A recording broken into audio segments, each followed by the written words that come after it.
An Irish melody. Hope you enjoy our story today. And tomorrow, of course, is the big one. St. Patrick's Day. We're going to bring you 3 cheers for the Swedes. And now we bring you the news of the day. I mean, the Irish. Now we bring you the news of the day with Amyre Makeupson. Amyre. Thank you, Bill. Good afternoon. Here's what's happening. The man who hijacked a Continental Airlines jet over Arizona today is in custody of the FBI. He hijacked the plane on a flight between Phoenix and Tucson and demanded $200,000 in cash and transportation to Cuba. There were 89 persons on board. No one was harmed. The Israeli cabinet has decided to hold its final debate of the peace treaty with Egypt on Monday instead of Sunday. That delay is due to the demands of the National Religious Party. They want tough limits on Palestinian autonomy, but any such limits would apparently be kept separate from the treaty. Meanwhile, Egyptian President Sadat says that the real test for the peace will come after the signing of the treaty between the two countries. Sadat spoke today about negotiating the details on establishing Palestinian self-rule in Israeli-occupied territories. A 4-man U.S. delegation, which includes National Security Advisor Brzezinski, heads for the Middle East later today. Their mission is to persuade dissident Arab leaders to support the peace treaty between the two countries. The delegation will meet with the leaders of Saudi Arabia and Jordan to ask them not to join in a proposed Arab economic boycott of Egypt if the treaty is signed. More than 1,000 Chrysler Corporation drivers and mechanics walked off of their jobs at the Highland Park headquarters yesterday. They claim that their supervisory and other non-union personnel are doing their work in violation of contract terms. The striking workers are all members of Unit 10 of the United Auto Workers Local 412. The dispute is over work assignments. Machinist union members had threatened to strike United Airlines by midnight tonight, but they are back at the bargaining table. At least they will be by tomorrow. The members of the International Association of Machinists have not set a deadline, and they have agreed to take things one day at a time. They overwhelmingly rejected a proposed contract settlement that included wage increases of more than 30% over 3 years. The race is underway among Detroit and at least 4 other cities to host the 1980 Democratic Presidential Convention. The site selection committee held its organizational meeting in Washington yesterday.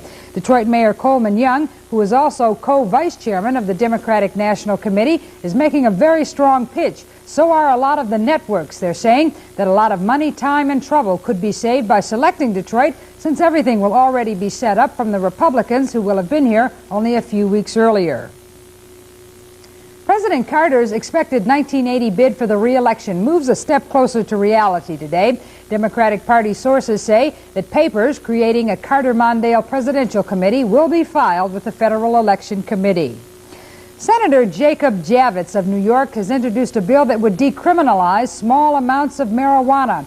It would charge, or rather it would change the penalty from owning an ounce or less at home or in public from a criminal offense to a civil one. It would be punishable by a fine. Javits called the bill an important step in reducing the amount of time, resources, and energy that the law enforcement agencies spend on enforcement of what he called minor infractions of the law. The bribery, perjury, conspiracy retrial of Pennsylvania Congressman Daniel Flood has been set for June the 4th. His first trial ended in a hung jury on February the 10th. 75-year-old Flood is in the hospital now. He's being treated for fatigue. Officials say he will probably be released within a few days. Production increased sluggishly last month. I'll have the numbers for you right after this message. Come out to the Bob Sellers Pontiac Grand Opening at Grand River and 10 Mile and Farmington Hills. You could win this Midget Grand Prix or the use of this 79 Grand Prix for a year. And look at the grand deals on cars in stock. Drive home this fully equipped air-conditioned Grand Prix SSJ or this Bonneville for only $149 a month with $500 down. See all the other great Pontiac buys and save at Bob Sellers Pontiac Grand Opening going on now. Selection, quality, personal service, and low prices. You'll find them all at Salem Square Foods, plus many items you won't usually find at other supermarkets. Salem Square features both prime and choice meats, a complete wine department, and the freshest produce.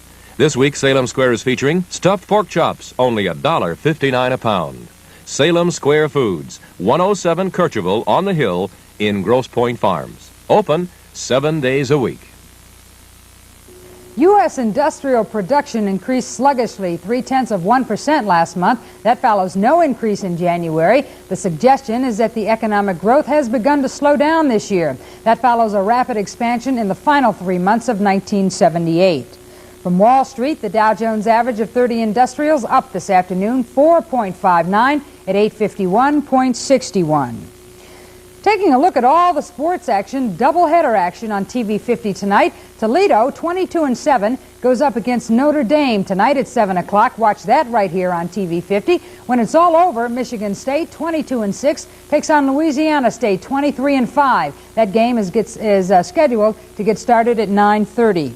The Pistons are pretty busy. They defeated the New York Knickerbockers last night. They match up against the Boston Celtics in Boston tonight. And in a quick turnaround, they will face the Indiana Pacers at the Silverdome tomorrow. And just in case you missed it, the Tigers beat the Philadelphia Phillies 8-0 yesterday afternoon. I have a very nice weather forecast for you this afternoon and for this weekend. Sunny and warmer this afternoon with a high in the upper 40s. It will be clear tonight with a low of about 30 degrees. The present temperature this morning, 44 degrees, the relative humidity 43%. Tomorrow, fair with increasing cloudiness late in the day, but a warming trend will continue. We'll reach a high of about 56 degrees.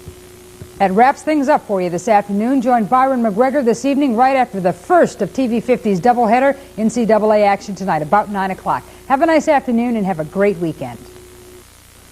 I hope you enjoyed our picture. And, of course, Jimmy is going to be back tomorrow for the big day, St. Paddy's Day, and the Irish. 3 cheers for the Irish. So long till then.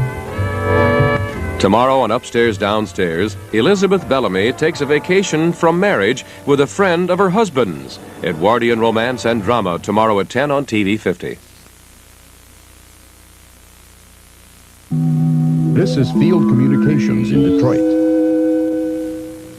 Rock Hudson is a rebel Irishman battling the British in Captain Lightfoot, tomorrow's 8 o'clock movie on WKBD, TV 50 Detroit.